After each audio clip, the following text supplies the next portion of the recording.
A grief that never ends. It hangs on these aging Korean grandmothers, victims taken from their home country, used as sex slaves for Japanese soldiers during World War II, known as comfort women. These 80 to 90-year-old women are the living but dwindling history of decades-old war crimes. Photographer An Se-hong is not about to let them be victimized again. He's knocking on the door of Nikon, the camera maker. An took the photos of these women and he was booked to exhibit them at the Nikon gallery. But when word spread about the exhibition, Nikon says phone calls complaining about the exhibit started coming in. Some Japanese extremists believe the crimes against the comfort women never happened.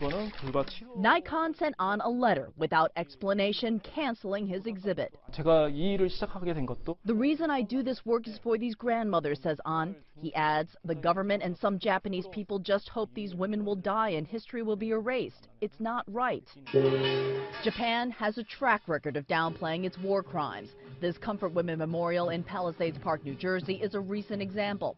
Just a few weeks ago, Japan's government says 2 separate Japanese delegations met with the mayor of the small Jersey borough. The city claims the Japanese officials urged the mayor to remove the monument. That move reopened old wounds in the Korean American community. They think it is an anti-Japanese movement or something else that trying to attack Japan, but it's not. If you don't remember if you don't learn from the past wrongdoings, you are doomed to repeat it.